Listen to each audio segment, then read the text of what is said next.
నమస్తే అండి. నేను ఈరోజు మీకు ఒక్క చుక్క నీళ్ళు, ఒక్క చుక్క వాటర్ లేకుండా బచ్చల కూర ఎలా చేస్తానో చూపిస్తాను రండి. దానికి కావాల్సిన పదార్థాలు ఏంటంటే నీట్గా క్లీన్ చేసుకుని సన్నగా కట్ చేసుకున్న బచ్చల కూర, సన్నగా కట్ చేసుకున్న టమోటాలండి. ఇది చేసుకోవడం వెరీ ఈజీ అండి. 5 మినిట్స్లో రెడీ అయిపోతుంది.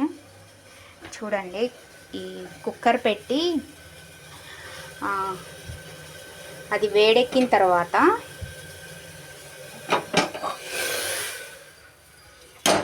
ఇది కొంచెం కుక్కర్ వేడైన తర్వాత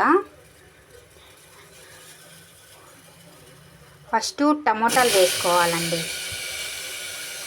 టమోటాలు వేసుకున్న తర్వాత ఇప్పుడు బచ్చలి కూర వేసుకోవాలి.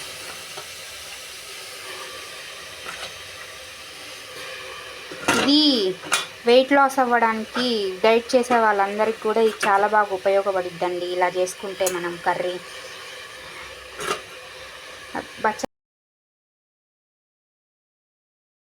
కొంచెం ఉప్పు, కొంచెం పసుపు వేసుకొని ఇది ఒక 5 మినిట్స్ మగ్గేంత వరకు మూత పెట్టుకోవాలండి. దీంట్లోంచి వాటర్ మొత్తం ఊరుతాయి అన్నమాట, టమాటాల్లోంచి ఆకుకూరలోంచి. అది ఊరిన తర్వాత మీకు మళ్ళీ చూపిస్తా. అయితే ఇలా ఏమేమి కర్రీస్ చేసుకోవచ్చు అంటే వాటర్ కంటెంట్ ఉన్న వెజిటేబుల్స్ మొత్తం ఇలా నూనె నీళ్లు లేకుండా మనం తయారు చేసుకోవచ్చు.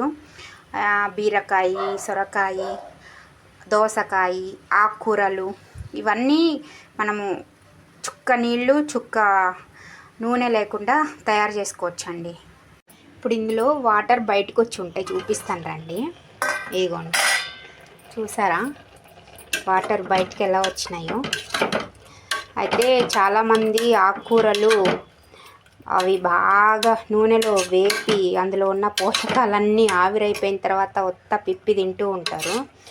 అలా తినడం వల్ల యూజ్ ఏమి ఉండదండి. ఎక్కువగా ఆకుకూరలు వేపడం వలన దానిలో ఉన్న పోషకాలన్నీ ఆవిరైపోతాయి అన్నమాట.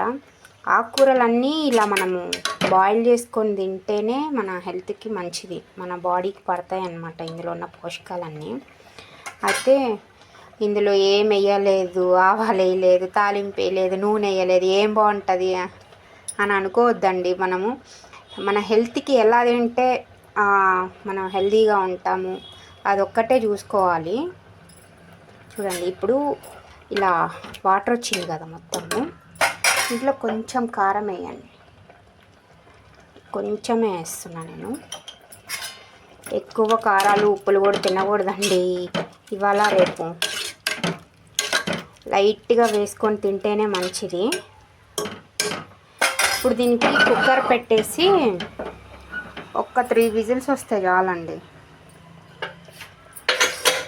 కుక్కర్ మూత పెట్టేసి హైలో పెట్టండి.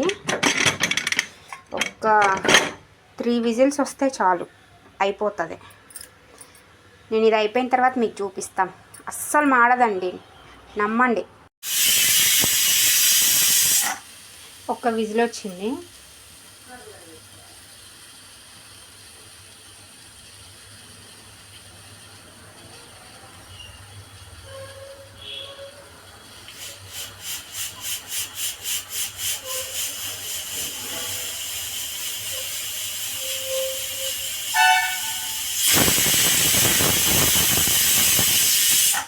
రెండు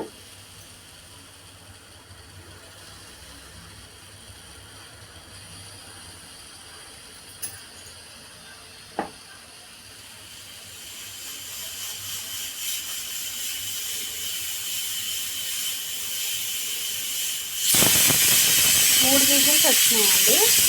నేను ఇంకా ఆపేస్తున్నాను. ఇది మీకు అది ఆవిరి మొత్తం పోయిన తర్వాత, ప్రెషర్ మొత్తం బయటకు వచ్చేసిన తర్వాత మీకు ఓపెన్ చేసి చూపిస్తాను. మళ్ళీ ప్రెషర్ మొత్తం పోయిందండి, చూపిస్తానండి ఎలా ఉంది.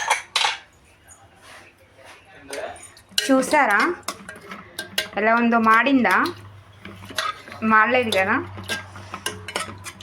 అంతే అండి, వెరీ ఈజీ. మనం ఆయిల్, వాటర్ ఏం వేయకుండా ఇలా చేసుకోవచ్చు. హెల్త్కి చాలా మంచిది కూడా. ఇంకోటి నేను కొంచెమే చేశాను కాబట్టి తక్కువ వాటర్ వచ్చినాయండి.